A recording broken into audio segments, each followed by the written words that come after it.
Rumah itu berdiri tenang di pinggiran kota Jakarta, dikelilingi taman kecil dan pohon Kamboja yang bunganya sering jatuh di teras. Dari luar, tak ada yang aneh. Rumah dengan cat krem lembut itu tampak seperti potret keluarga bahagia. Halaman bersih, tawa anak kecil setiap pagi, dan aroma masakan yang hangat dari dapur. Namun di balik dinding-dindingnya, ada sesuatu yang mulai retak. Bukan suara keras atau pertengkaran besar, tapi retakan halus yang perlahan melebar seperti kaca yang terlihat utuh, padahal serpihannya sudah tak lagi menyatu. Aruna Maheswari berdiri di dapur pagi itu, mengenakan daster biru muda dengan rambut diikat seadanya.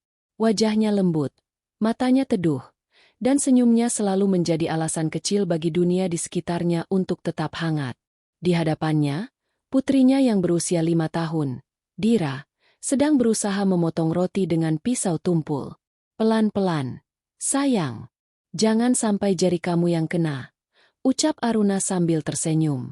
Dira mendongak, pipinya belepotan selai stroberi. Mama, nanti papa sarapan gak? Katanya tadi malam papa rapat sampai pagi. Aruna terdiam sejenak. Ia menatap piring di meja, satu piring sudah disiapkan. Roti panggang masih hangat, dan kopi hitam baru diseduh. Suaminya belum keluar dari kamar. Biasanya, kalau sudah lewat pukul 7, Adrian akan terburu-buru ke kantor sambil menegur ringan mengapa kopi belum siap. Tapi pagi ini sepi. Beberapa menit kemudian, Adrian muncul di ambang pintu. Ia tampak rapi, dengan kemeja putih yang baru disetrika dan dasi biru gelap yang membuatnya terlihat lebih muda dari usia 32. Ia hanya menatap sekilas ke arah meja makan, lalu menoleh ke ponselnya. "Sudah sarapan, Mas?" tanya Aruna dengan suara hati-hati, seperti seseorang yang mencoba menjaga nada agar tak terdengar terlalu berharap. Adrian menatapnya singkat, lalu tersenyum kaku. "Nggak sempat. Di kantor ada breakfast meeting. Nanti aku makan di sana aja." Roti di meja dibiarkan dingin. Dira memandangi ayahnya yang sibuk mengecek notifikasi di layar ponsel, lalu berlari menghampirinya sambil memeluk kaki. "Papa nggak pamit?" Untuk pertama kalinya pagi itu, Adrian menunduk dan mengusap kepala anaknya. "Iya, papa pamit ya. Nanti pulangnya agak malam." Aruna memperhatikan cara suaminya menatap Dira, ada kehangatan, tapi juga jarak yang tidak bisa dijelaskan. Sejak beberapa bulan terakhir, tatapan itu juga yang sering diarahkan padanya. Tatapan yang membuatnya merasa seperti orang asing di rumah sendiri. Ia tahu sesuatu berubah, tapi Aruna tidak tahu kapan tepatnya. Mungkin sejak Adrian mulai dipromosikan menjadi manajer di perusahaan besar itu, atau sejak ia mulai menghadiri lebih banyak acara kantor dan pulang larut dengan alasan rapat. Awalnya, Aruna tidak curiga. Ia percaya pada suaminya. Namun kepercayaan yang terlalu lama tidak diberi makan dengan kejujuran akan mati perlahan. Hari berjalan seperti biasa. Setelah Adrian berangkat, Aruna mengantar Dira ke taman bermain dekat rumah. Anak itu tertawa riang, berlari mengejar kupu-kupu, sementara Aruna duduk di bangku kayu di bawah pohon flamboyan. Ia menatap langit yang cerah, tapi dadanya terasa sesak. Teleponnya bergetar. Pesan dari sahabatnya. "Fania, Ran, kamu jadi datang ke acara kantor suamimu minggu depan?" Katanya gala dinner besar-besaran. "Loh?" Aruna sempat membaca 2 kali sebelum membalas. Pelan-pelan. "Aku belum tahu. Belum diajak." Beberapa menit kemudian, pesan balasan masuk. "Belum diajak? Kok aneh? Itu kan acara tahunan. Semua karyawan boleh bawa pasangan. Kamu harus datang, Ran. Jangan biarkan dia jalan sendiri." Aruna menatap layar ponselnya cukup lama. Ia tahu, suaminya belum mengatakan apapun tentang acara itu. Dan sesuatu di dalam hatinya sudah menebak jawabannya. Malam itu, saat Dira sudah tidur, Aruna duduk di ruang tamu. Lampu gantung berkilau lembut, menerangi ruangan yang terlalu rapi untuk disebut hidup. Adrian baru pulang pukul 10 malam, dengan bau parfum yang bukan miliknya. Aruna bangkit, menunggu suaminya melepas jasnya. "Mas, aku dengar minggu depan ada acara gala dinner dari kantor." Adrian terdiam sejenak, kemudian tersenyum tipis. Iya, acara tahunan perusahaan. Kenapa? Aku cuma tanya. Aku perlu siapkan gaun. Pertanyaan itu sederhana, tapi terasa berat di udara. Adrian menatap istrinya, lalu menunduk ke arah ponselnya lagi. Kayaknya nggak usah, Ran. Itu acara formal banget. Banyak tamu penting. Aku nanti juga lebih fokus ke urusan kerja. Aruna masih berdiri di tempatnya. Jadi, aku nggak diajak. Bukan gitu. Adrian menghela napas, seolah mencari alasan yang tidak terdengar menyakitkan. Cuma, aku nggak mau kamu nggak nyaman di sana. Itu tempatnya orang-orang tinggi. Kamu tahu sendiri mereka kayak apa. Aku nggak mau kamu jadi bahan omongan. Kalimat itu seperti tamparan halus, tapi memotong lebih dalam daripada bentakan. Aruna menatapnya tanpa bicara. Orang-orang tinggi, bahan omongan. Ia tahu maksudnya. Bagi Adrian, dirinya tidak pantas berdiri di antara meja-meja kristal dan gaun-gaun mahal itu. Ia hanya istri yang dianggap kampungan, karena lebih suka daster daripada dress, karena masih canggung bicara dalam bahasa Inggris, karena lebih nyaman di dapur daripada di pesta. Malam itu Aruna tidak menangis. Ia hanya menatap bayangan dirinya di jendela. Seorang perempuan yang dulu pernah begitu dicintai, kini hanya jadi bagian dari kehidupan yang ingin disembunyikan suaminya. Hari-hari berikutnya berjalan seperti kabut.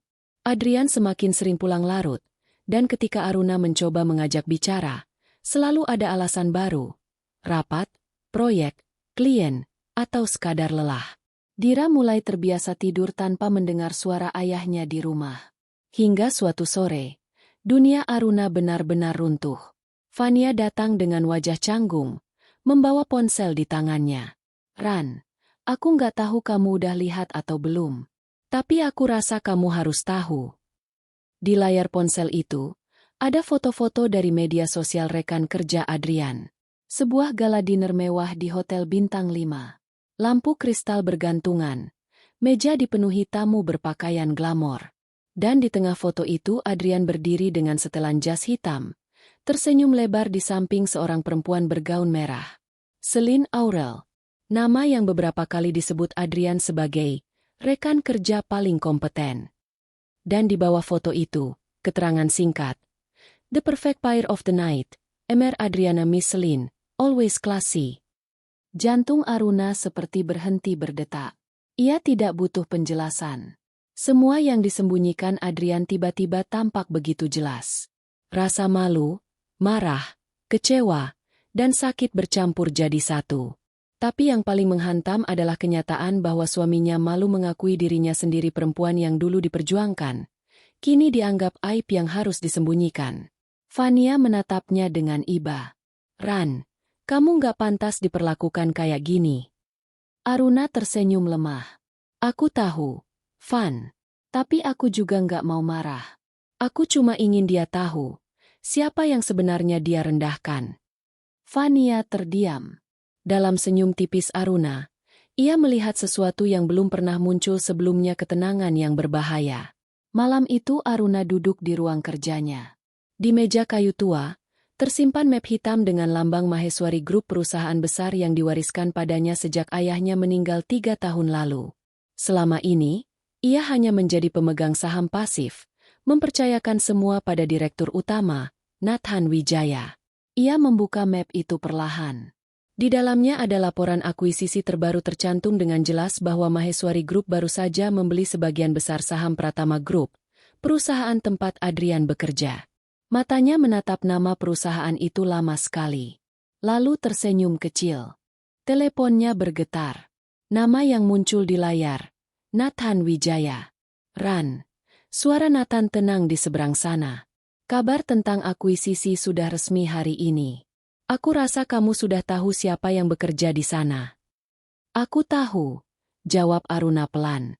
Aku tahu kamu tidak suka melibatkan urusan pribadi dengan bisnis. Tapi kali ini, mungkin kamu harus hadir sendiri di acara perusahaan itu minggu depan. Dewan direksi ingin kamu perkenalkan diri sebagai pemilik baru. Aruna menutup mata. Dalam kegelapan pikirannya, Ia bisa melihat wajah Adrian dan Selin berdiri di tengah kerumunan gala dinner, tertawa bangga seolah dunia milik mereka. Perlahan, ia membuka matanya lagi. Suaranya terdengar mantap, dingin, tapi elegan. Aku akan datang. Nathan diam sejenak sebelum menjawab. Kau yakin? Ya, tapi bukan sebagai istri Adrian Pratama, katanya, tersenyum tipis. Aku akan datang sebagai Aruna Maheswari. Malam semakin larut. Aruna berdiri di depan cermin, menatap pantulan dirinya sendiri. Wajahnya terlihat lelah, tapi di balik tatapan matanya, ada cahaya yang berbeda tenang, tapi menyala. Ia mengusap pipinya yang pucat, lalu menatap foto pernikahannya yang tergantung di dinding. Foto itu sudah mulai pudar warnanya. Dua orang tersenyum bahagia, tanpa tahu bahwa cinta kadang bisa berubah menjadi luka yang paling dalam. Selamat tidur, Aruna, bisiknya pada dirinya sendiri di cermin. Besok, kau harus ingat siapa dirimu sebenarnya. Dan untuk pertama kalinya setelah sekian lama, ia tidur dengan senyum di bibir bukan karena bahagia, tapi karena akhirnya ia tahu bahwa luka pun bisa menjadi kekuatan. Karena kadang, ketenangan seorang perempuan bukan berarti ia lemah. Ia hanya sedang menunggu waktu yang tepat untuk berdiri. Pagi itu langit Jakarta berwarna kelabu, seperti ikut menyesuaikan dengan hati Aruna. Udara di rumah terasa dingin, bukan karena cuaca, melainkan karena jarak yang makin menebal antara dua orang yang tinggal di bawah atap yang sama. Aruna menyiapkan sarapan seperti biasa. Roti panggang, telur setengah matang, dan secangkir kopi pahit yang dulu menjadi kesukaan suaminya. Dira sudah berangkat ke taman kanak-kanak ditemani sopir, meninggalkan rumah dalam keheningan yang nyaris menggema. Suara langkah Adrian terdengar menuruni tangga, mantap dan cepat, seperti ritme yang tak pernah berhenti. Aruna menoleh sebentar, menyapanya dengan senyum yang entah untuk siapa. Mas, sarapannya udah siap, ucapnya pelan. Adrian tidak menatapnya, hanya duduk sambil membuka ponsel dan membaca sesuatu dengan ekspresi tegang. Ia menjawab seadanya. Nggak usah repot, Ran. Aku udah makan di jalan aja nanti. Jawaban itu menimpa udara dengan berat. Aruna menatap secangkir kopi di tangannya, uapnya menari perlahan, seperti kehangatan terakhir yang tersisa di rumah itu. Ia meletakkannya di depan Adrian, berharap setidaknya suaminya akan menyentuhnya. Tapi tak juga. Hari ini kamu rapat di kantor pusat, ya? Tanya Aruna mencoba membuka pembicaraan. Adrian hanya mengangguk, tanpa menoleh. Iya, penting banget. Banyak petinggi dari grup baru yang datang. Katanya, perusahaan induk lagi ganti kepemilikan. Semuanya harus tampil profesional. Kata, grup baru, membuat Aruna mengangkat alis, tapi ia memilih diam. Suaminya tidak tahu bahwa grup baru yang ia bicarakan adalah milik istrinya sendiri. Dalam hati, Aruna merasa getir bagaimana mungkin seorang suami bisa begitu buta terhadap kehidupan istrinya sendiri.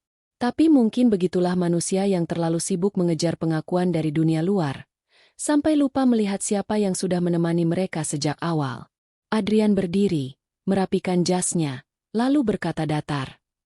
Ran, nanti sore jangan keluar rumah, ya? Kurir bakal nganter jas aku dari butik. Tolong diterima aja. Aruna mengangguk. Untuk acara gala dinner itu. Gumam Adrian sambil memeriksa dasinya di cermin ruang tamu. Harus tampil sempurna. Banyak investor besar yang datang. Aruna menatapnya lama. Matanya menelusuri wajah yang dulu begitu ia hafal, garis rahang tegas, mata tajam, dan senyum yang dulu bisa meluluhkan hatinya. Kini semuanya terasa seperti topeng yang hanya dipakai di depan dunia, bukan di rumahnya sendiri. Kalau kamu butuh aku temani. Ran, potong Adrian cepat. Nadanya lembut tapi mengandung jarak yang dingin. Aku udah bilang, ya? Acara itu bukan buat kamu. Aku nggak mau kamu nggak nyaman di sana. Aruna menunduk, menelan perih yang mulai memuncak. Aku tahu, Mas. Aku cuma ingin bantu. Adrian menghela napas. Kali ini sedikit kesal. Kamu itu terlalu polos. Ran, dunia bisnis nggak seindah yang kamu kira. Orang-orang di sana bukan tipe yang ngerti hal-hal sederhana kayak kamu. Lalu ia pergi. Suara pintu tertutup meninggalkan gema yang memantul di dada Aruna. Ia berdiri di tengah ruang makan, menatap kursi kosong di depannya. Satu-satunya yang tersisa hanyalah aroma kopi yang perlahan mendingin. Sore harinya, saat menerima paket dari kurir, Aruna sempat melihat label butik di kotaknya. Celine Atelier. Ia terdiam beberapa detik. Nama itu tidak asing. Celine Aurel.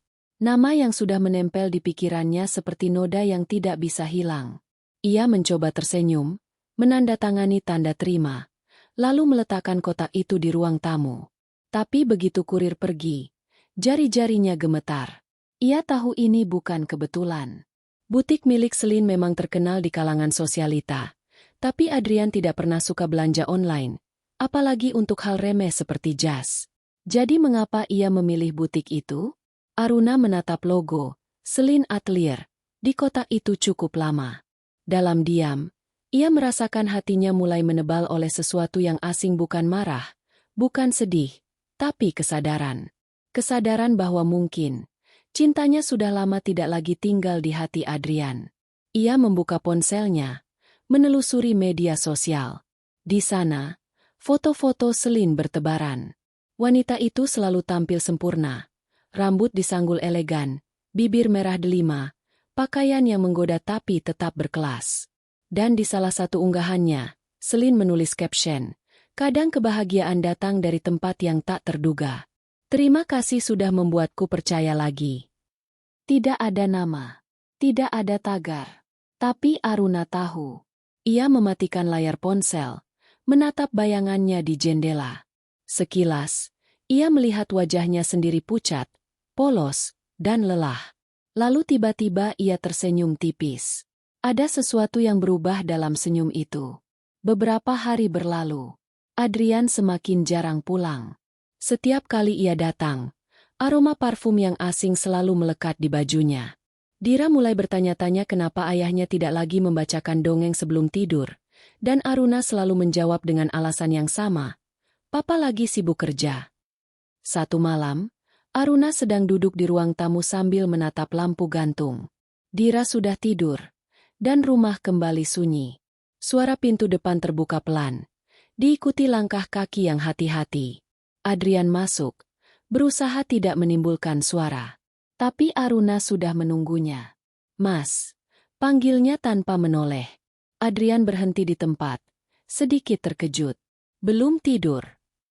Aku nunggu kamu." Aruna berdiri, mendekat. "Aku cuma mau tahu satu hal. Kamu masih cinta sama aku?"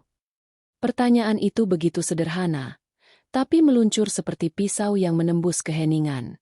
Adrian terdiam cukup lama sebelum menjawab. "Ran, kamu capek ya?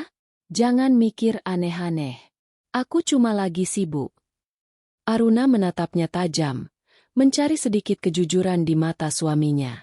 Tapi yang ia temukan hanyalah kebohongan yang terlalu rapi untuk dibantah. "Sibuk dengan siapa, Mas?" Adrian menarik napas panjang. "Ran, aku nggak mau ribut. Aku benar-benar capek." "Bukan ribut, Mas," suara Aruna bergetar. "Aku cuma mau tahu, aku ini masih istrimu atau cuma bayangan masa lalu yang kamu sesali?" Adrian menatapnya beberapa detik, lalu menunduk. "Kamu terlalu dramatis." Dan seperti itu saja, ia pergi ke kamar, meninggalkan Aruna berdiri sendiri di ruang tamu. Lampu gantung di atasnya bergetar sedikit karena angin malam, memantulkan cahaya yang menusuk matanya. Aruna tersenyum pahit. "Dramatis," gumamnya pelan. "Mungkin memang begitu caraku bertahan." Keesokan harinya, Nathan menelepon. Suaranya tenang tapi terdengar khawatir.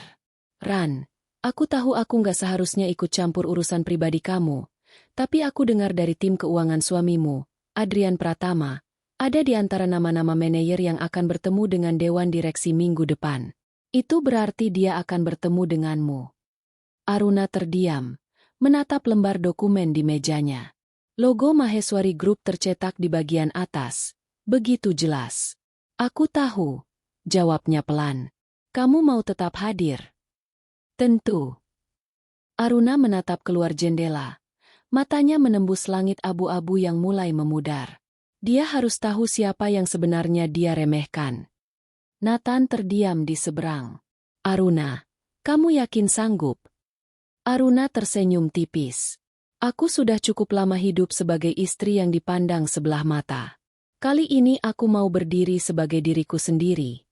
Hari-hari berikutnya ia habiskan dengan tenang tapi pasti. Fania datang ke rumah membawa beberapa katalog gaun dan contoh desain.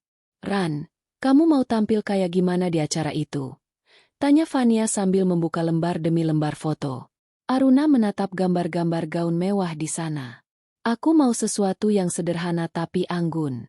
Aku nggak mau tampil untuk membalas dendam. Fan. Aku mau mereka tahu.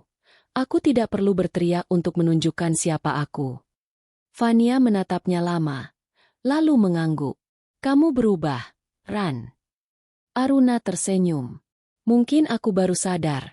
Selama ini aku hidup menunggu seseorang untuk menghargai aku. Padahal yang harus aku lakukan adalah menghargai diriku sendiri.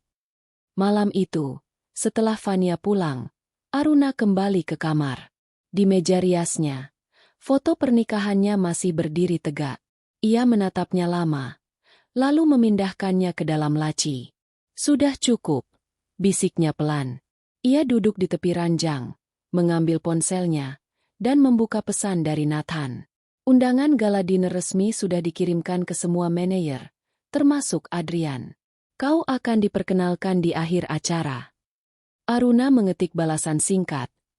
Terima kasih, Nathan. Aku akan datang. Lalu ia meletakkan ponsel di meja, menatap langit-langit kamar yang mulai gelap. Dalam diam, ia merasakan hatinya menjadi lebih ringan, seolah beban bertahun-tahun mulai luruh. Mungkin memang begini caranya luka berubah menjadi kekuatan. Bukan dengan kemarahan, tapi dengan kesadaran bahwa tidak ada satupun yang berhak membuatnya merasa kecil. Keesokan harinya, Adrian pulang lebih awal dari biasanya. Ia tampak ceria, membawa buket bunga di tangan. Untuk apa? Tanya Aruna datar.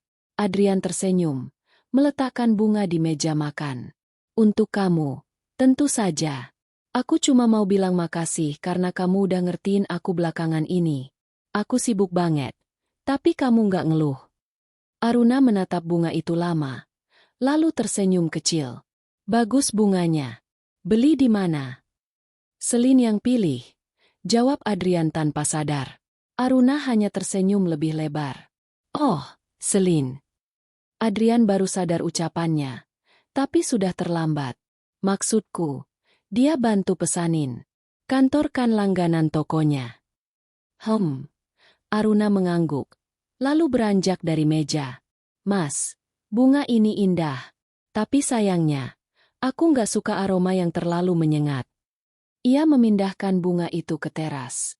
Adrian menatapnya dengan ekspresi bingung, tapi Aruna tak menjelaskan apa-apa lagi. Ia sudah tidak ingin berdebat.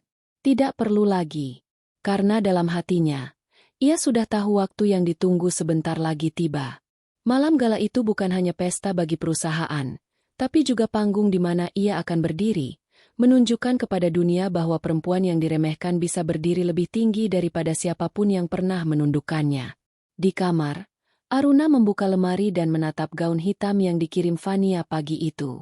Potongannya sederhana, tapi setiap jahitannya memancarkan keanggunan. Ia menyentuh kainnya perlahan, seperti menyentuh masa depan. Di cermin, ia melihat dirinya sendiri bukan lagi perempuan yang takut kehilangan cinta, tapi sosok yang siap menghadapi kebenaran dengan kepala tegak.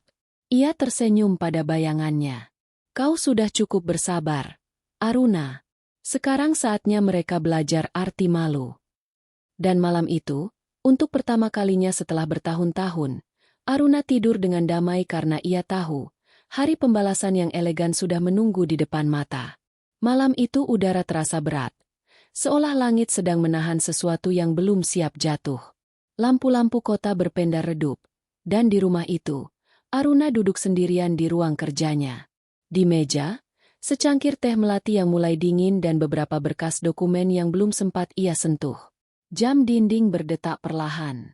Bunyi detiknya seperti jarum yang menusuk keheningan. Adrian belum pulang. Lagi-lagi, Aruna tidak lagi menghitung waktu. Sudah berapa malam ia duduk menunggu dalam diam, berharap ada alasan yang membuat semuanya bisa dimaafkan? Tapi kali ini tidak ada alasan yang tersisa.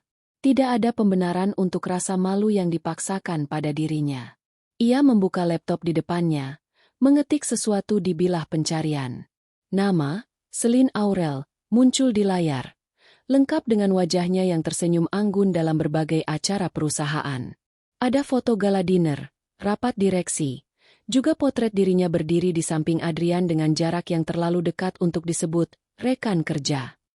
Setiap foto seperti pecahan kaca yang menancap di dadanya. Tapi Aruna tidak lagi menangis.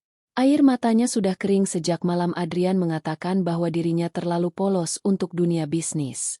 Ia menatap layar laptop itu lama, lalu menutupnya perlahan. Dalam diam, sebuah tekad mulai terbentuk dingin, tenang, tapi tajam. Pagi harinya, Aruna datang ke kantor Maheswari Group. Sudah lama ia tidak menginjakkan kaki di gedung itu. Dulu, tempat ini adalah milik ayahnya menara tinggi yang berdiri di tengah pusat kota, simbol dari nama besar keluarganya. Sejak ayahnya meninggal, Aruna lebih memilih menjauh dari dunia bisnis dan mempercayakan semua pada Nathan Wijaya, direktur utama yang juga sahabat ayahnya. Begitu ia masuk ke lobi, para karyawan menunduk sopan. Mereka mengenalnya, meski jarang melihatnya secara langsung. Aruna tersenyum kecil, memberi salam singkat, lalu menuju lift eksekutif yang langsung terhubung ke lantai 30 ruang direksi. Nathan sudah menunggunya di sana. Pria itu berusia sekitar 30-an akhir, berwajah teduh dengan gaya yang selalu rapi tanpa terlihat berlebihan. "Ran," sapanya lembut. "Akhirnya kamu datang juga." Aruna tersenyum tipis. "Aku pikir sudah saatnya." Nathan mengangguk, lalu menyerahkan sebuah map hitam. Semua dokumen akuisisi sudah final. Pratama Group resmi menjadi anak perusahaan Maheswari Group mulai minggu lalu. Aku tahu kamu tidak ingin tampil di depan umum, tapi karena kamu pemilik sah, kamu perlu hadir di gala dinner untuk perkenalan simbolis. Aruna membuka map itu. Ada cap notaris, tanda tangan dewan direksi, dan surat konfirmasi transaksi. Ia membaca dengan tenang, meski hatinya bergetar ketika melihat nama perusahaan tempat Adrian bekerja tertulis di sana. "Bagaimana dengan struktur manajemennya?" tanyanya pelan. "Masih sama," jawab Nathan. "Semua manajer, termasuk Adrian, tetap bekerja di bawah dewan baru. Tapi nanti setelah pengumuman resmi, kamu bisa menentukan siapa yang tetap dan siapa yang tidak." Aruna menutup map itu perlahan. Tidak perlu ada pemecatan dulu. Biarkan semuanya berjalan seperti biasa sampai acara selesai. Nathan menatapnya dengan pandangan penuh arti. "Kamu yakin ingin datang?" "Aku harus datang," jawab Aruna mantap. "Bukan untuk menunjukkan kekuasaan, tapi agar mereka tahu siapa yang mereka remehkan." Nathan tersenyum, sedikit getir. "Aku tahu kamu kuat, Ran. Tapi kalau kamu butuh seseorang di sisimu malam itu, aku akan ada." Aruna menatapnya sejenak, lalu mengangguk kecil. "Terima kasih, Nat." Hari-hari menjelang gala dinner berjalan dengan tenang, tapi di balik ketenangan itu, ada badai yang perlahan membentuk pusarannya. Adrian semakin sibuk, semakin jarang pulang. Bahkan, Dira mulai menanyakan ayahnya dengan nada kecewa. "Papa kerja terus, Ma," kata anak itu suatu malam sambil menggambar di ruang tamu. "Dira pengen papa ajak jalan kayak dulu." Aruna menatap wajah kecil itu, senyum yang dulu jadi alasan ia bertahan. "Nanti, sayang, mungkin papa lagi banyak kerjaan. Tapi mama janji, nanti kita jalan bareng bertiga lagi." Dira tersenyum polos, tidak tahu bahwa janji itu mungkin tidak akan pernah ditepati.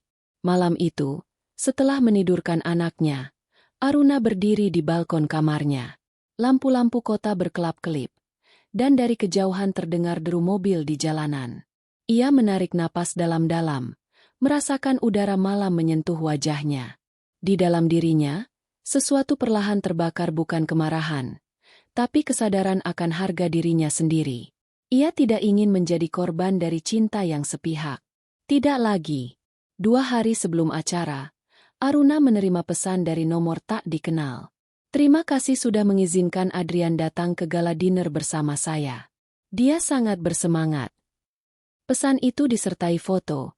Adrian dan Selin berdiri bersama di butik, sedang memilih jas. Aruna membaca pesan itu tanpa ekspresi. Ia tahu, Selin sengaja mengirimkannya untuk menyakiti hatinya. Tapi anehnya, Aruna tidak merasa marah. Ia justru tersenyum. Ia mengetik balasan singkat. Senang mendengarnya. Sampai bertemu di acara nanti. Ia menutup ponsel, lalu memandangi dirinya di cermin. Kau tidak bisa melukai seseorang yang sudah tidak takut kehilangan, bisiknya pelan. Hari H tiba. Pagi itu, rumah mereka terasa lebih sunyi dari biasanya. Adrian sudah bersiap lebih awal, mengenakan setelan abu-abu yang rapi. Aruna sedang menyiapkan sarapan untuk Dira ketika suaminya muncul di ruang makan. Aku nggak bisa pulang malam ini, Ran. Acara bakal selesai larut, katanya sambil merapikan jas. Aruna menatapnya sebentar, lalu mengangguk. Aku tahu. Adrian tampak agak lega karena Aruna tidak bertanya apa-apa. Ia menatap istrinya dengan sedikit rasa bersalah yang cepat ia sembunyikan. Kamu jangan begadang, ya? Tidur aja duluan. Aruna tersenyum samar. Tenang saja. Aku pasti datang, tapi mungkin kamu nggak akan menyadarinya. Adrian tidak menangkap nada aneh dalam kalimat itu. Ia hanya menepuk bahunya pelan, lalu pergi. Begitu pintu tertutup, Aruna menarik napas panjang. Jantungnya berdetak lebih cepat. Tapi bukan karena gugup melainkan karena tekad yang semakin bulat. Ia menelepon Fania. Van, aku siap. Fania datang 2 jam kemudian, membawa gaun yang sudah dijahit khusus untuknya. Hitam lembut dengan potongan klasik yang menonjolkan keanggunan tanpa kesan berlebihan. Gaun itu seperti perwujudan dari dirinya yang baru tenang, kuat, tapi tetap lembut. Aruna berdiri di depan cermin saat Fania merapikan rambutnya. Wajahnya terlihat berbeda, lebih dewasa, lebih berwibawa, dengan sorot mata yang tidak lagi lembek oleh cinta buta. Ran, kata Fania sambil menatapnya di pantulan cermin. Kamu kelihatan luar biasa. Aruna tersenyum kecil. Aku bukan mau terlihat luar biasa, Van. Aku cuma ingin berdiri tanpa menunduk. Sore menjelang malam, Adrian tiba di hotel mewah tempat acara digelar bersama Selin. Lampu kristal menggantung di langit-langit aula, memantulkan cahaya yang berkilau di gaun dan jas para tamu. Musik lembut mengalun, dan suara gelas bersentuhan di udara. Adrian tampak percaya diri, sementara Selin menggandeng lengannya erat. Senyumnya menebar kemana-mana. Banyak tamu yang menatap mereka dengan kagum. Emer Adrian Pratama dan Miss Selin, pasangan paling elegan malam ini, ujar salah satu kolega mereka sambil tertawa kecil. Adrian tersenyum sopan. Terima kasih, tapi saya hanya rekan kerjanya. Namun ekspresinya membenarkan semua gosip yang beredar. Di sisi lain kota, Aruna sudah tiba di hotel yang sama. Nathan menemaninya masuk dari pintu belakang menuju ruang tunggu khusus. Panitia acara sudah tahu kehadirannya, tapi tidak ada yang memberitahu Adrian. Itu bagian dari rencana. Apa kamu siap? Tanya Nathan dengan nada lembut. Aruna menatap dirinya di cermin 1 kali lagi. Gaun hitamnya jatuh sempurna di tubuhnya. Rambutnya disanggul anggun, dan perhiasan berlian sederhana menghiasi lehernya. Tidak ada yang tersisa dari perempuan yang dulu disebut kampungan. Ia tersenyum. Aku sudah siap sejak hari dia memutuskan untuk malu padaku. Sementara itu, di aula utama, acara sudah dimulai. MC berdiri di atas panggung, memanggil nama-nama petinggi perusahaan. Adrian berdiri di barisan depan, menatap panggung dengan penuh kebanggaan. Selin berbisik di telinganya. Kau yakin pemilik barunya orang tua kaya yang gak tahu apa-apa soal bisnis? Adrian mengangguk ringan. Kemungkinan besar begitu. Biasanya mereka cuma tampil simbolis aja. Selin tersenyum sinis. Bagus. Artinya, kau masih punya peluang besar untuk naik posisi. Tapi senyum itu menghilang begitu MC mengumumkan sesuatu yang membuat seluruh ruangan mendadak hening. Hadirin sekalian, dengan bangga kami perkenalkan sosok luar biasa di balik kesuksesan akuisisi besar ini. Pemilik baru Maheswari Group, perusahaan induk dari Pratama Group yang akan memberikan sambutan malam ini, Ibu Aruna Maheswari. Waktu seakan berhenti. Nama itu menggema di aula, bergulir di udara seperti gema petir di langit yang tenang. Semua kepala menoleh ke arah pintu utama. Dan di sana, Aruna melangkah masuk dengan anggun. Musik berhenti. Bisik-bisik mulai terdengar. Para tamu menatapnya dengan takjub. Gaun hitam sederhana tapi elegan. Wajah tenang, mata yang tajam namun lembut. Ia bukan sekadar tampil indah. Ia hadir dengan wibawa yang menundukkan ruangan. Adrian terpaku. Wajahnya kehilangan warna. Selin menggenggam lengannya kuat-kuat. Tapi Adrian tak bergerak. Aruna berjalan perlahan menuju panggung. Langkahnya tenang tapi mematikan. Ia tidak mencari mata Adrian. Tidak pula menatap Selin. Tapi setiap langkahnya adalah peringatan bagi keduanya. Ketika ia tiba di mikrofon, senyum tipis menghiasi bibirnya. Selamat malam. Suaranya tenang, lembut, tapi mengandung kekuatan yang sulit dijelaskan. Terima kasih atas sambutan yang hangat. Aku tahu, banyak dari kalian tidak mengenalku. Tapi malam ini, aku ingin mengucapkan terima kasih karena berkat kerja keras kalian semua, Maheswari Group bisa berdiri di posisi ini. Ia berhenti sejenak, menatap ke arah Adrian. Sekilas, pandangan mereka bertemu. Kadang, lanjutnya pelan, orang lupa bahwa di balik keberhasilan, ada banyak hal kecil yang diremehkan. Tapi justru hal-hal kecil itulah yang membuat fondasi kokoh. Ruangan sunyi. Hanya suara napas orang-orang yang tertahan. Aruna menutup sambutannya dengan kalimat yang menancap seperti pisau. Aku percaya, yang diremehkan hari ini, bisa jadi tempat bergantungmu besok. Dunia berputar, dan keangkuhan selalu punya waktunya untuk jatuh. Ia menunduk sopan, meninggalkan panggung dengan langkah pasti. Adrian menatapnya. Matanya kosong. Selin menunduk. Wajahnya pucat. Dan malam itu, tanpa perlu amarah, tanpa perlu teriakan, Aruna berhasil membakar harga diri mereka dengan satu hal yang tidak bisa dibantah oleh siapapun, kenyataan. Karena balas dendam yang paling anggun bukan dengan menghancurkan, tapi dengan berdiri lebih tinggi dari mereka yang pernah merendahkanmu. Pagi setelah gala dinner, kota terasa berbeda bagi Aruna. Udara seolah lebih jernih. Dan sinar matahari yang menembus tirai ruang tidurnya terasa lebih hangat dari biasanya. Ia duduk di tepi ranjang sambil memandangi Dira yang masih tertidur pulas. Wajah mungil itu tenang, tidak tahu apa yang terjadi malam sebelumnya. Aruna tersenyum lembut, lalu menyibakkan helai rambut anaknya yang menutupi dahi. Kau akan tumbuh dengan tahu nilai dirimu, sayang, bisiknya pelan. Tidak ada yang boleh membuatmu merasa kecil. Ia berdiri, berjalan ke jendela, lalu menatap jauh ke arah langit yang mulai berwarna keemasan. Dalam pantulan kaca, ia melihat dirinya sendiri, perempuan yang dulu sering menunduk kini berdiri tegak dengan mata yang tenang. Di dalam dirinya, ada sesuatu yang berubah selamanya. Bukan hanya tentang Adrian, bukan tentang penghinaan atau pengkhianatan. Ini tentang dirinya sendiri. Tentang perempuan yang selama ini ia sembunyikan di balik kesederhanaan, yang kini perlahan muncul ke permukaan, kuat, berkelas, dan tak lagi takut kehilangan. Berita tentang gala dinner menyebar cepat.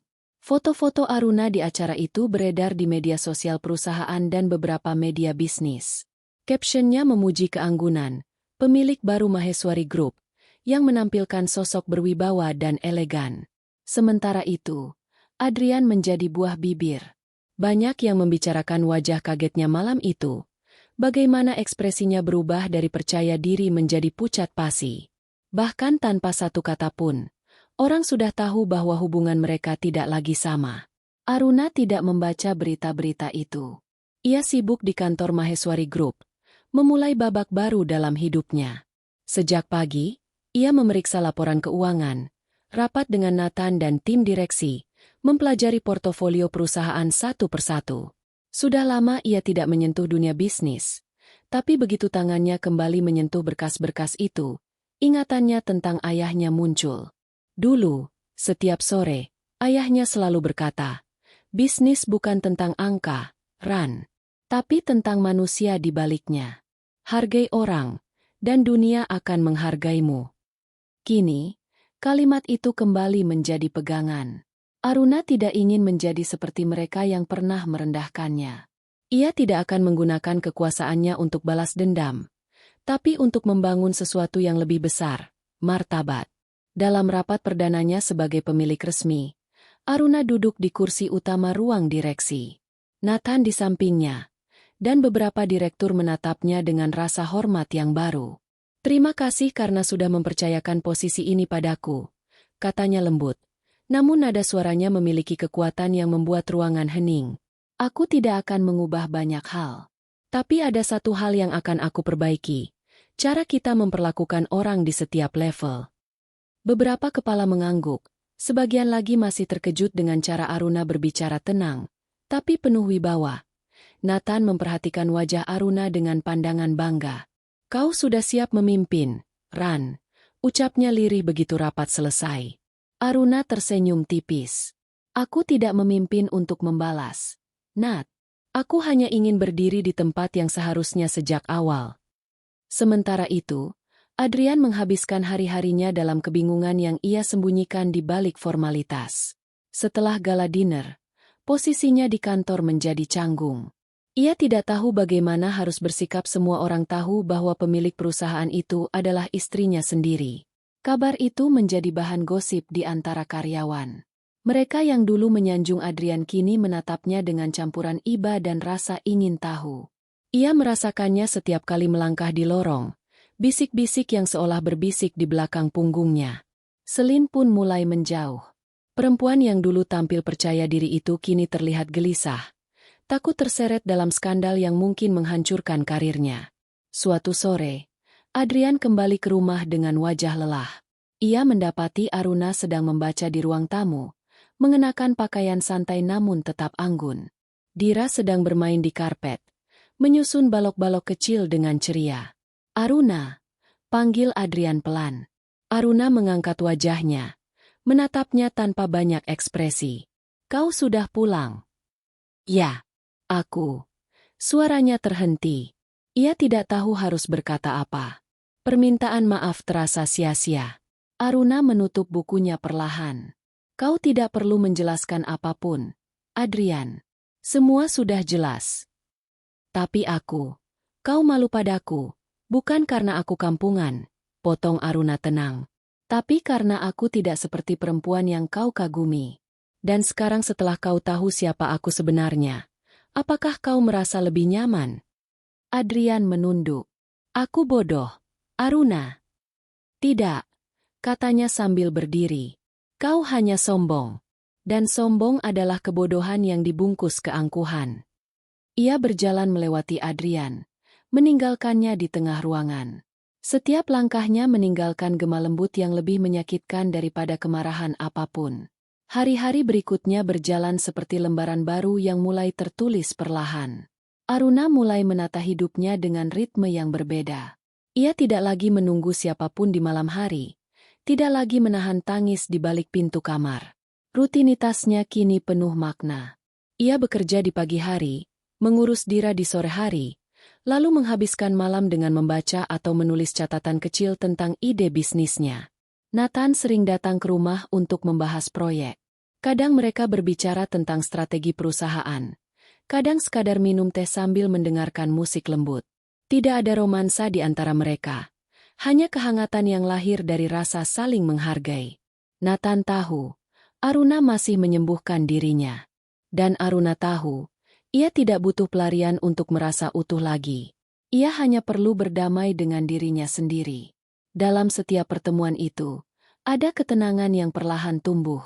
Bukan dari cinta baru, tapi dari rasa tenang karena akhirnya ia hidup dengan caranya sendiri. Suatu sore, Aruna menghadiri rapat di gedung Pratama Group bekas tempat Adrian bekerja. Ini kali pertama ia datang sejak malam gala. Ruangannya masih sama. Aroma kopi dan pendingin ruangan yang dingin menusuk. Begitu ia melangkah masuk ruang utama, semua karyawan berdiri memberi salam. Aruna menatap wajah-wajah itu dengan lembut, lalu berkata, "Duduklah. Aku di sini bukan untuk menilai, hanya untuk mengenal." Ia menyapa satu persatu, mendengarkan laporan dengan tenang. Tidak ada yang menyangka bahwa perempuan yang dulu mereka dengar sebagai istri kampungan, itu kini duduk di kursi tertinggi dengan kewibawaan alami. Di ujung ruangan, Adrian duduk sebagai manajer proyek. Pandangannya tidak pernah berani bertemu dengan Aruna. Saat rapat selesai, Aruna berdiri dan berjalan melewati meja-meja, lalu berhenti di dekatnya. "Kerjamu baik, Adrian," katanya pelan, tapi cukup keras untuk didengar semua orang. "Teruskan." Adrian menatapnya, ingin mengucapkan sesuatu, tapi Aruna sudah melangkah pergi. Di wajahnya tidak ada sisa kebencian, hanya ketenangan yang lebih menyakitkan daripada kemarahan. Beberapa bulan berlalu. Maheswari Group tumbuh pesat di bawah kepemimpinan Aruna. Media mulai menyorot sosoknya sebagai ikon perempuan sukses yang elegan. Banyak artikel yang menulis tentang perempuan yang pernah diremehkan tapi bangkit dengan anggun. Namun bagi Aruna, semua itu bukan tentang citra. Ia hanya ingin memberi contoh. Untuk Dira bahwa seorang perempuan bisa kehilangan banyak hal, tapi tidak boleh kehilangan dirinya sendiri. Ia membeli rumah baru di tepi kota. Rumah dengan taman kecil di mana Dira bisa berlari bebas. Rumah itu tidak megah, tapi penuh cahaya. Setiap pagi, Aruna menyiapkan sarapan untuk anaknya, lalu mengantar Dira ke sekolah sebelum berangkat ke kantor. Hidupnya kini sederhana, tapi tenang. Tidak ada lagi tekanan untuk membuktikan diri kepada siapapun. Kadang, malam-malam sunyi datang lagi, membawa kenangan lama yang berbisik di telinga. Tapi Aruna tidak lagi takut pada kesepian. Ia sudah belajar bahwa sunyi bukan musuh, melainkan cermin. Suatu malam, Nathan datang membawa kabar bahwa Adrian mengajukan pengunduran diri dari perusahaan. Aruna terdiam cukup lama sebelum bertanya. Dia bilang alasannya. Nathan menggeleng. "Tidak, tapi aku rasa dia sudah cukup malu. Dan mungkin, dia ingin memulai dari awal." Aruna memandangi secangkir teh di tangannya. Uapnya menari perlahan di udara. "Biarkan dia pergi, Nat. Setiap orang punya caranya sendiri untuk menebus kesalahan." Nathan menatapnya dengan kagum. "Kau tidak pernah membalas dendam, Ran. Itu yang membuatmu berbeda." Aruna tersenyum kecil. "Aku hanya tidak ingin menjadi seperti mereka. Balas dendam hanya akan membuatku tetap terikat pada masa lalu. Aku sudah melepaskannya." Malam itu, mereka duduk lama di balkon, tanpa banyak bicara. Kota di bawah mereka berkelap-kelip, seperti kumpulan bintang yang jatuh ke bumi. Aruna menatap ke langit, lalu berbisik. "Kadang luka memang tidak perlu disembuhkan. Cukup diterima, supaya tidak menyakitkan lagi." Hari berganti, waktu berjalan. Aruna kini dikenal sebagai sosok yang disegani di dunia bisnis. Setiap langkahnya diperhitungkan, setiap keputusannya membawa dampak besar. Namun di balik semua itu, ia tetap perempuan yang sama mencintai dengan lembut, memimpin dengan hati. Suatu pagi, ketika ia mengantar Dira ke sekolah, anak itu menggenggam tangannya erat. "Mama cantik banget hari ini," katanya polos. Aruna tersenyum. "Terima kasih, sayang." Dira menatapnya lama, lalu bertanya, "Mama kenapa dulu sedih banget waktu papa nggak pulang-pulang?" Aruna terdiam sejenak. "Karena dulu mama lupa siapa mama sebenarnya." Anak itu mengangguk kecil, tidak sepenuhnya mengerti. Tapi Aruna tahu kelak ia akan paham. Ia berdiri di depan pagar sekolah, melihat Dira berlari masuk ke halaman dengan tawa riang. Sinar matahari pagi menyentuh wajahnya. Lembut, hangat, penuh kehidupan baru. Di dalam dirinya, tidak ada lagi dendam, tidak ada lagi amarah. Yang tersisa hanyalah ketenangan bentuk kemenangan paling sejati. Dan di saat itulah Aruna menyadari, transformasi sejati bukan ketika dunia melihatmu berubah, tapi ketika kau sendiri tidak lagi mengenali dirimu yang dulu. Udara malam itu membawa aroma hujan yang tertahan di langit. Awan gelap bergulung di kejauhan, seolah ikut menahan napas untuk menyaksikan malam yang akan menjadi panggung besar bagi takdir. Di pusat kota, cahaya dari menara kaca Maheswari Group berkilauan seperti obor yang menandai kekuasaan baru. Acara malam itu bukan sembarang jamuan makan malam. Gala tahunan Maheswari Group adalah simbol kehormatan tertinggi dihadiri oleh menteri, investor, dan tokoh-tokoh penting bisnis internasional. Tahun ini, acara itu lebih megah dari biasanya karena menandai era baru di bawah kepemimpinan Aruna Maheswari. Sementara seluruh kota membicarakan siapa yang akan hadir, Adrian duduk di kamarnya yang sepi. Jas hitam tergantung di depan cermin, sementara dasinya masih belum disentuh. Ia menatap pantulannya sendiri lama, seperti sedang mencoba mengenali pria yang selama ini hidup dalam ambisinya sendiri. Sejak beberapa bulan terakhir, hidupnya seakan berjalan di bawah bayangan. Setelah mundur dari jabatan manajer, ia bekerja sebagai konsultan lepas, namun tidak ada yang benar-benar berjalan. Banyak pintu yang dulu terbuka kini tertutup rapat. Orang-orang yang dulu menyebut namanya dengan hormat kini menghindar dengan alasan sibuk. Dan malam ini, saat Maheswari Group kembali menggelar acara besarnya, undangan tetap dikirim ke rumahnya bukan untuk dirinya sebagai karyawan, tapi sebagai suami dari Aruna Maheswari. Ia memandangi kartu undangan itu lama. Di atas kertas hitam elegan, nama istrinya tertulis dengan tinta keemasan, Gala Maheswari Group, sebuah malam menghargai keanggunan dan kepemimpinan. Ia menatap nama itu seperti menatap kenangan. Lalu perlahan, ia mengambil jasnya, mengenakannya tanpa banyak berpikir. Ada sesuatu di dalam dirinya yang menolak untuk sepenuhnya menyerah entah apa. Mungkin hanya sisa kesombongan yang belum padam. Sementara itu, Aruna berdiri di depan cermin besar di ruang riasnya. Gaun malamnya berwarna merah marun, potongan lembut dengan detail renda di bahu. Tidak ada kemewahan berlebihan, tapi setiap helai kainnya seperti menceritakan perjalanan panjang yang ia tempuh. Fania membantu merapikan rambutnya, menyematkan anting berlian kecil di telinganya. "Kau tampak seperti lahir untuk malam ini," katanya lirih. Aruna tersenyum tipis. "Malam ini bukan tentang aku, Van. Ini tentang menutup lingkaran lama." Nathan mengetuk pintu dan masuk beberapa saat kemudian.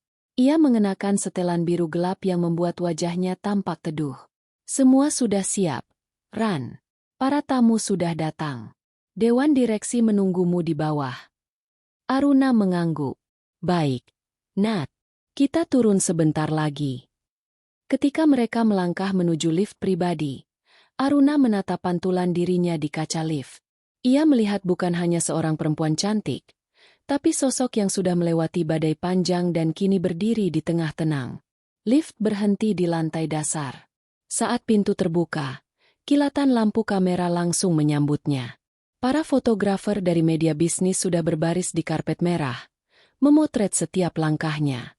Aruna tersenyum sopan, melambaikan tangan, dan berjalan perlahan menuju aula utama yang dipenuhi cahaya kristal. Musik klasik mengalun dari orkestra di panggung. Para tamu berdiri memberi tepuk tangan kecil saat Aruna masuk. Ia menyalami beberapa investor senior, berbincang dengan menteri yang hadir, lalu duduk di kursi utama di tengah ruangan, tepat di bawah lampu gantung terbesar. Malam itu, semua mata tertuju padanya. Adrian tiba beberapa menit kemudian. Tak ada yang menjemputnya di pintu masuk. Tak ada yang menyapanya dengan antusias. Ia berjalan melewati tamu-tamu yang sebagian mengenal wajahnya tapi berpura-pura tidak tahu. Di dalam aula, ia melihat Aruna duduk di tengah panggung cahaya, dikelilingi tokoh-tokoh besar. Di sisi kanannya, Nathan duduk dengan posisi terhormat, berbincang santai dengannya. Pemandangan itu membuat sesuatu di dada Adrian bergetar, bukan hanya penyesalan, tapi kesadaran akan jarak yang tidak mungkin lagi dijembatani. Ia mengambil tempat di kursi belakang, berbaur dengan kerumunan tamu. Tak ada yang tahu siapa dirinya, atau mungkin mereka pura-pura tidak tahu. Ia hanya bisa menatap Aruna dari jauh, seperti seseorang yang diasingkan dari kehidupan yang dulu ia miliki. Aruna tidak menoleh padanya, tapi Adrian merasa seolah setiap gerakannya disengaja untuk mengingatkan, "Inilah hasil dari kesombonganmu." Acara berjalan megah. MC membacakan daftar penghargaan, sambutan, dan ucapan selamat dari berbagai pihak. Musik lembut terus mengiringi percakapan. Namun puncak malam itu adalah sesi apresiasi khusus dari pemilik perusahaan kepada seluruh tim dan Aruna diminta untuk naik ke podium. Ia melangkah dengan tenang. Gaun marunnya berkilau di bawah cahaya lampu. Semua tamu menatapnya dengan hormat. Begitu ia berdiri di depan mikrofon, ruangan seketika hening. Selamat malam. Suaranya lembut tapi bergema jelas. Malam ini adalah tentang perjalanan panjang, tentang ketulusan dan kesetiaan. Aku berdiri di sini bukan karena aku lebih hebat, tapi karena aku pernah jatuh dan memilih untuk berdiri lagi. Beberapa tamu mengangguk pelan. Aruna melanjutkan. Matanya menyapu ruangan dengan tenang. Dalam hidup, kita seringkali bertemu dengan orang-orang yang membuat kita lupa siapa diri kita sebenarnya. Mereka meremehkan, menertawakan, bahkan memalingkan wajahnya ketika kita mencoba memberi yang terbaik. Tapi jika kita tetap percaya pada nilai diri sendiri, dunia akhirnya akan tunduk pada keanggunan kita. Kata-katanya membuat ruangan itu seolah bernafas pelan. Setiap orang merasakan maknanya, meski tidak semuanya tahu cerita di baliknya. Tapi Adrian tahu. Setiap kata itu seperti cambuk halus yang memukul hatinya satu persatu. Dan untuk semua orang yang pernah membuatku belajar tentang kehilangan, terima kasih. Kata Aruna menutup sambutannya. Karena dari kehilangan itulah aku menemukan diriku sendiri. Tepuk tangan bergema panjang. Aruna menunduk sopan lalu turun dari podium. Ketika ia melangkah di antara para tamu, Adrian berdiri. Ia tidak tahan lagi. Ia melangkah maju, menghampirinya. Beberapa mata memandang, sebagian terkejut, sebagian berbisik. Aruna, panggilnya lirih. Aruna berhenti. Ia menatapnya sekilas. Senyum tipis terukir di bibirnya. Tidak ada kebencian, tidak ada kemarahan, hanya kedewasaan yang menenangkan. Adrian menunduk sedikit. Suaranya bergetar. Maafkan aku. Aruna tidak menjawab. Ia hanya menatapnya sebentar, lalu berkata pelan. Kau tidak perlu meminta maaf. Aku sudah memaafkanmu, bahkan sebelum kau tahu kesalahanmu. Ia lalu berjalan lagi, meninggalkan Adrian berdiri di tengah aula yang tiba-tiba terasa terlalu terang untuknya. Semua mata menatap, tapi tak satu pun yang peduli. Ia menjadi kecil di antara kilauan lampu kristal, tenggelam dalam rasa malu yang ia ciptakan sendiri. Acara berlanjut dengan pesta dansa. Musik berubah menjadi lebih hangat. Para tamu berpasangan di tengah ruangan. Nathan mendekati Aruna, menunduk sopan. Bolehkah saya meminjam satu tarian dari pemilik malam ini? Aruna tersenyum. Tentu, Nat. Mereka menari perlahan di bawah cahaya temaram. Gerakannya lembut, penuh kehati-hatian. Di sekeliling mereka, orang-orang berdecak kagum bukan hanya karena keanggunan Aruna, tapi karena aura ketenangan yang menyelimuti dirinya. Setiap langkah tarian itu seperti simbol dari kebangkitan. Seorang perempuan yang dulu diremehkan kini menjadi pusat perhatian tanpa perlu berteriak. Di kejauhan, Adrian masih berdiri, menatap mereka. Ia merasa asing di tempat yang dulu menjadi dunianya. Perlahan ia berbalik dan keluar dari aula, meninggalkan keramaian di belakang. Tidak ada yang memperhatikannya pergi. Di luar, hujan mulai turun. Rintik-rintiknya jatuh di bahunya, membasahi jas hitam yang kini terasa berat. Ia menatap langit, lalu tersenyum getir. Dalam hatinya ia tahu, malam itu akan menjadi kenangan terakhirnya tentang Aruna perempuan yang dulu ia abaikan, tapi kini tak mungkin lagi ia sentuh. Sementara itu, di dalam aula, Aruna berhenti menari dan berjalan ke balkon besar yang menghadap ke taman kota.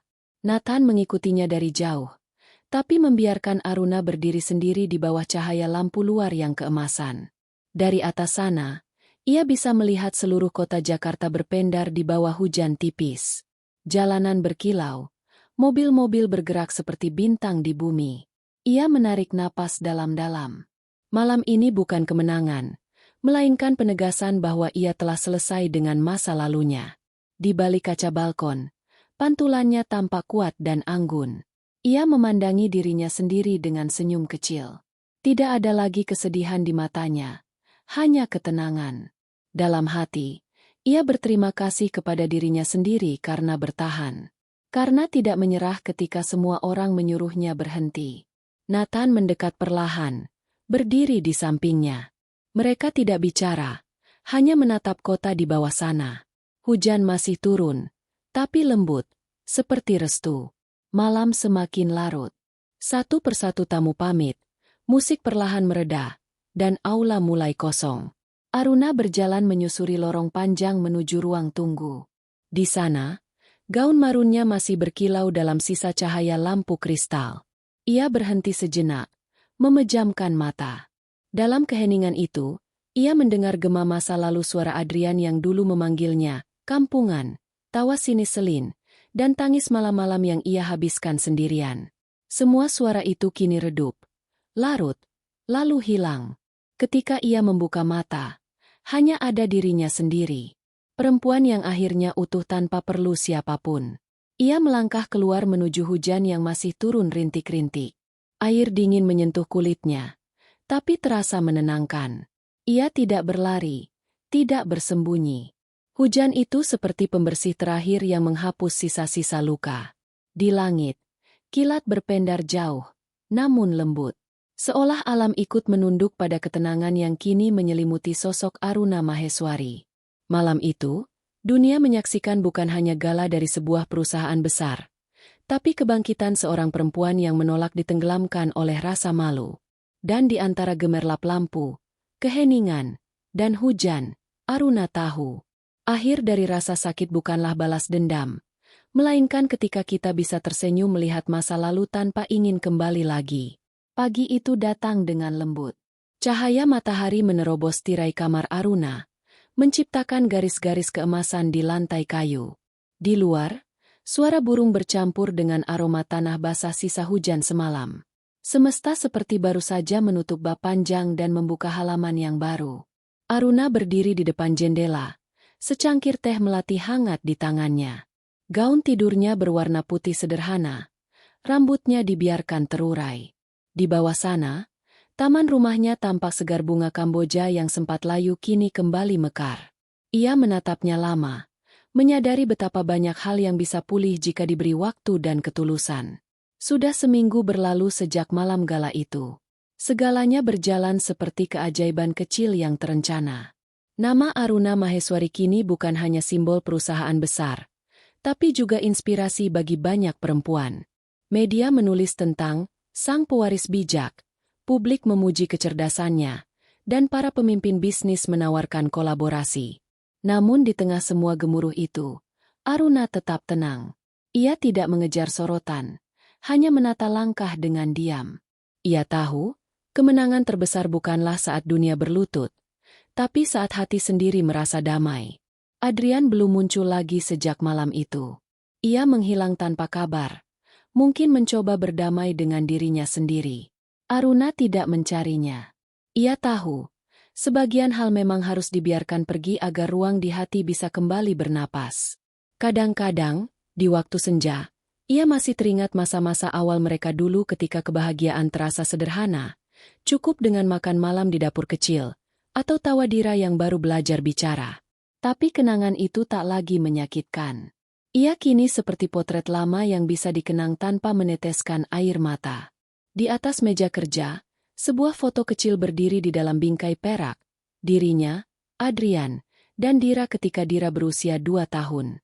Ia menatapnya sebentar, lalu meletakkannya kembali dengan hati yang tenang.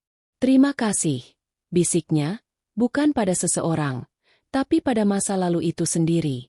Hari itu Aruna memutuskan untuk berkunjung ke kantor pusat Maheswari Group. Gedung itu kini terasa berbeda, lebih hidup, lebih hangat. Para karyawan menyapanya dengan senyum tulus, bukan karena statusnya, tapi karena rasa hormat yang datang dari hati.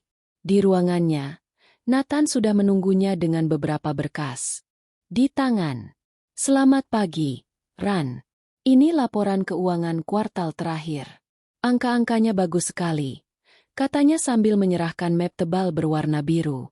Aruna mengangguk sambil menandatangani beberapa dokumen. "Bagus. Pastikan semua bonus karyawan dibayarkan minggu ini." "Ya." Aku tidak ingin ada yang merasa diabaikan. Nathan tersenyum.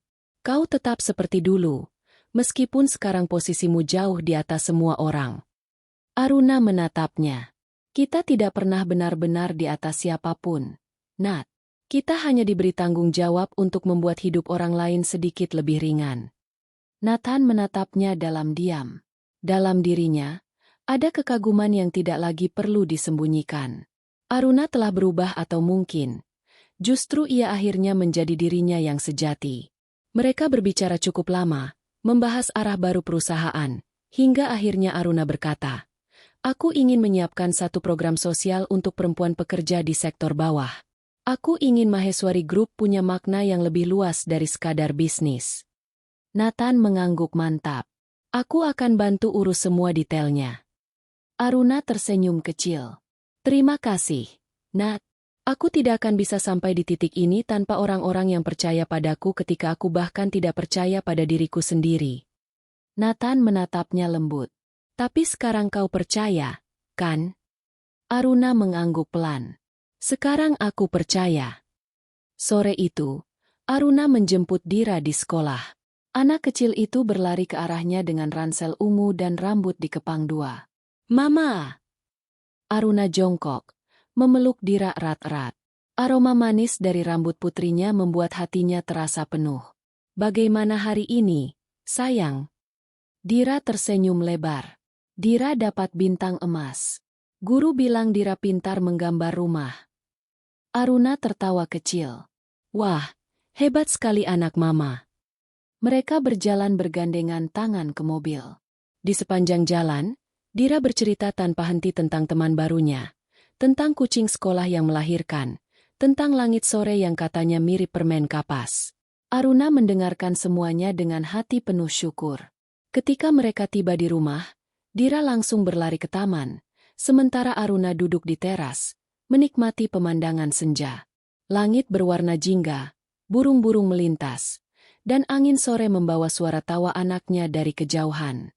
Hidup terasa sederhana lagi, seperti dulu, tapi kini dengan lapisan kedewasaan yang berbeda.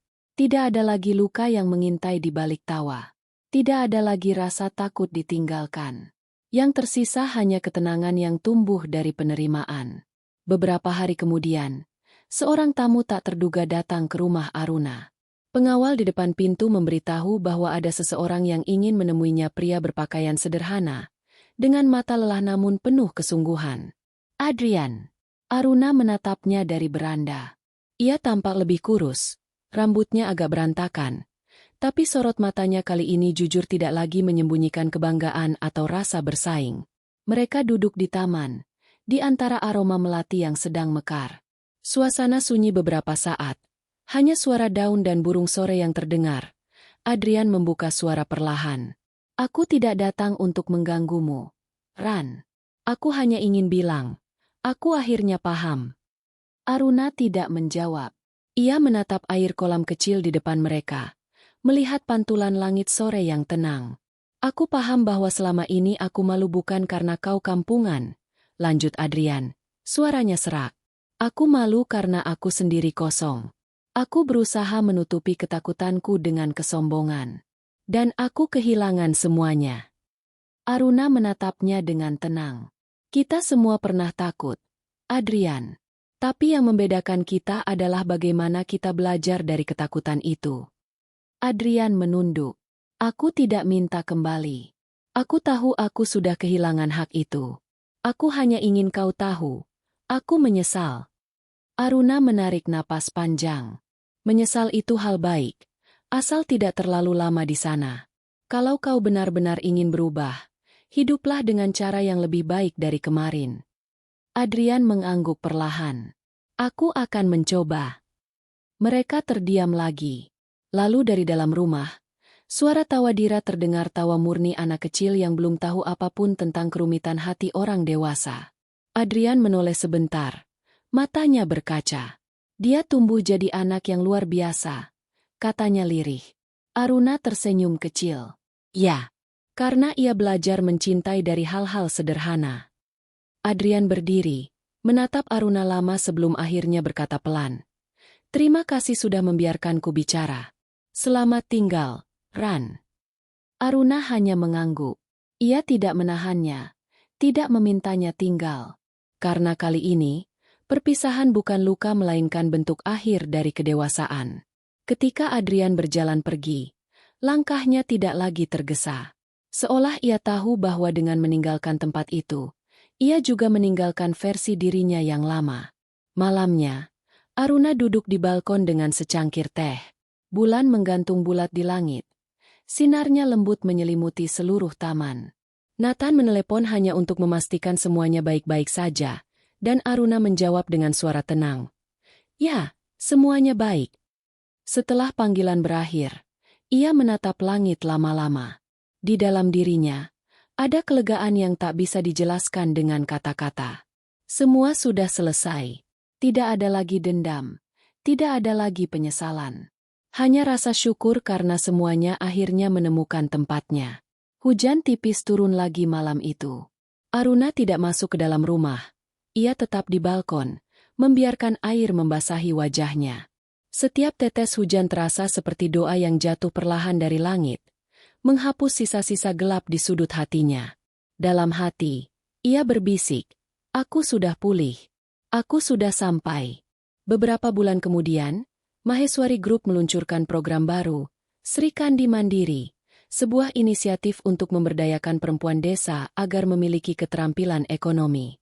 Program itu menjadi sensasi nasional, bukan hanya karena kesuksesannya, tapi karena filosofi di baliknya. Kekuatan perempuan yang tumbuh dari luka dan keberanian untuk bangkit. Aruna berdiri di atas panggung sederhana di desa pertama yang menerima bantuan. Di hadapannya, puluhan perempuan tersenyum sambil membawa anak-anak mereka. Ia berbicara tanpa naskah, dengan suara lembut tapi penuh keyakinan. "Jangan biarkan siapapun membuatmu merasa kecil hanya karena kamu sederhana," katanya. "Kesederhanaan bukan kelemahan, tapi kekuatan. Karena dari sanalah cinta, kerja keras, dan keberanian tumbuh." Tepuk tangan menggema di udara terbuka. Di antara kerumunan, seorang jurnalis mengambil gambar, dan keesokan harinya, seluruh media nasional menulis hal yang sama. Aruna Maheswari dari perempuan yang diremehkan, menjadi perempuan yang mengangkat banyak orang. Malamnya, Aruna pulang bersama Dira. Mereka berdua duduk di taman sambil memandangi langit penuh bintang. Dira bersandar di pangkuannya, perlahan tertidur. Aruna membelai rambut anaknya sambil tersenyum. Di dalam dirinya, tak ada lagi kehampaan. Ia tahu, segala luka yang dulu ia tanggung tidak sia-sia. Semua itu adalah bagian dari jalan panjang menuju ketenangan ini. Ia menatap bintang paling terang di langit, lalu menutup matanya perlahan. Dalam keheningan, ia tahu inilah akhirnya yang sesungguhnya. Bukan ketika seseorang datang memohon maaf, tapi ketika kita sudah tak lagi membutuhkan penjelasan apapun untuk merasa damai. Beberapa tahun telah berlalu. Waktu bergerak seperti arus sungai yang tenang, membawa segala luka, tawa, dan kenangan di dalamnya menuju laut luas bernama kehidupan. Dunia terus berputar, dan bersama waktu, segalanya berubah pelan seperti warna langit yang perlahan berpindah dari jingga ke biru, dari biru ke kelabu, tanpa pernah berhenti. Aruna Maheswari kini dikenal sebagai sosok yang disegani dan dihormati. Di setiap majalah bisnis, fotonya terpampang dengan senyum yang menenangkan, disertai kata-kata yang menginspirasi. Namun bagi orang-orang yang mengenalnya dekat, Aruna bukan sekadar pemimpin sukses. Ia adalah lambang ketenangan sebuah kekuatan lembut yang lahir dari luka yang pernah membakar habis hidupnya. Di rumahnya yang menghadap ke taman hijau, pagi-pagi selalu diawali dengan ritual sederhana. Aruna menyiram bunga, membuat teh melati, dan membaca beberapa lembar buku di teras. Dira kini sudah berusia 10 tahun, rambutnya panjang terurai, matanya berkilau seperti mata ibunya. Ia suka menggambar, sama seperti dulu, dan mimpinya berubah setiap minggu. Kadang ingin jadi arsitek, kadang penyanyi, kadang penulis seperti tokoh favoritnya. Dira akan jadi apapun yang ia mau. Begitu kata Aruna setiap kali anaknya bertanya. Dan di balik kalimat itu, selalu ada keyakinan mendalam bahwa tidak ada batas bagi perempuan yang berani berdiri setelah dijatuhkan.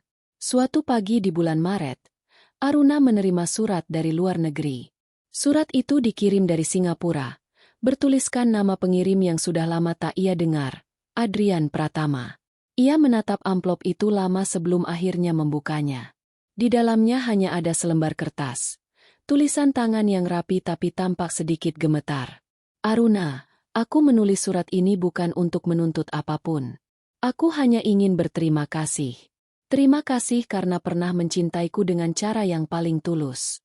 Terima kasih karena membiarkanku jatuh agar aku bisa belajar menjadi manusia. Hidupku kini tenang. Aku bekerja di sebuah yayasan kecil, membantu orang-orang yang dulu tak pernah kulihat. Di setiap langkah, aku selalu ingat kata-katamu, bahwa kehilangan adalah cara semesta mengajarkan makna keberadaan. Aku tidak meminta maaf lagi. Aku hanya ingin kau tahu aku baik. Dan aku berharap kau lebih dari sekadar baik. Salam untuk Dira. Dari Adrian. Aruna menutup surat itu perlahan. Tidak ada air mata. Tidak ada rasa getir. Hanya kehangatan aneh yang muncul di dadanya. Seperti melihat daun gugur yang akhirnya menemukan tanah untuk beristirahat. Ia memasukkan surat itu ke dalam kotak kayu kecil di laci meja. Kotak yang dulu menyimpan banyak kenangan. Kini menjadi tempat bagi sesuatu yang sudah selesai. Hari-hari berjalan seperti biasa. Maheswari Group berkembang menjadi perusahaan yang tidak hanya dikenal karena inovasinya, tapi juga karena program sosialnya. Sri Kandi Mandiri, kini telah hadir di 30 provinsi, membantu ribuan perempuan bangkit dari keterbatasan. Aruna tidak lagi sibuk mengejar angka. Ia lebih sering turun langsung ke lapangan, bertemu perempuan-perempuan yang bekerja dengan tangan mereka sendiri, menatap wajah-wajah yang dulu ia temui dalam bayangannya. Perempuan yang pernah diremehkan, diabaikan, dan kini berdiri dengan kepala tegak. Setiap kali ia berbicara di depan mereka, kata-katanya sederhana, tapi dari suaranya terpancar sesuatu yang lebih kuat dari semua retorika. Sebuah ketulusan yang tidak bisa dibuat-buat. Kita semua punya masa lalu. Katanya suatu sore di sebuah desa di Yogyakarta. Tapi masa lalu itu tidak menentukan siapa kita. Hanya mengingatkan dari mana kita berangkat. Dan dari manapun kita datang, kita selalu bisa memilih kemana kita akan pergi. Perempuan-perempuan itu menangis, bukan karena sedih, tapi karena mereka merasa dipahami. Dan di wajah Aruna, mereka melihat diri mereka sendiri dalam versi yang telah menemukan keberanian untuk sembuh. Malamnya, setelah perjalanan panjang, Aruna pulang ke rumah. Dira sudah tidur di kamarnya. Buku gambar terbuka di meja kecil. Di atas kertas itu, tergambar seorang perempuan dengan gaun merah dan senyum lembut, berdiri di bawah pohon besar. Di bawah gambar itu tertulis tulisan tangan kecil. Mama, pahlawan paling cantik di dunia. Aruna tersenyum. Ia menutup buku itu perlahan, lalu mencium kening anaknya. Dalam diam, ia berdoa agar Dira tumbuh menjadi perempuan yang kuat, tapi juga tahu kapan harus lembut. Setelah memastikan lampu kamar anaknya dimatikan, ia berjalan ke balkon. Angin malam menyentuh wajahnya, membawa aroma laut dari kejauhan. Di langit, bulan tampak penuh, bersinar lembut seperti mata yang mengerti segala rahasia dunia. Aruna menatap ke arah horizon. Di balik pegunungan gelap di sana, ia tahu kehidupan terus berjalan. Mungkin di suatu tempat, Adrian juga sedang menatap langit yang sama, dalam kesunyian yang berbeda. Dan entah kenapa, pikiran itu tidak lagi membuatnya sedih. Ada kedamaian aneh di dalamnya seperti akhirnya semua lingkaran telah tertutup dengan sempurna. Beberapa bulan kemudian, Maheswari Group menerima penghargaan nasional untuk kontribusi sosial terbaik. Dalam acara itu, Aruna diminta memberikan pidato penutup. Ia berdiri di atas panggung besar, mengenakan kebaya krem sederhana. Tidak ada perhiasan mencolok, hanya senyum tenang yang membuat semua mata terpaku. Penghargaan ini bukan untukku, katanya dengan suara lembut namun tegas. Ini untuk semua perempuan yang memilih untuk tetap berdiri ketika dunia memintanya menyerah. Untuk semua yang pernah menangis dalam diam, tapi tetap bangun setiap pagi dengan keberanian baru. Ruangan hening. Tak satu pun berani memotong kata-katanya. Dulu, aku pernah menjadi seseorang yang merasa tidak pantas. Tapi sekarang aku tahu, nilai diri kita tidak ditentukan oleh siapa yang mencintai kita, atau siapa yang meninggalkan kita. Nilai diri kita ditentukan oleh bagaimana kita mencintai diri sendiri setelah semuanya hancur.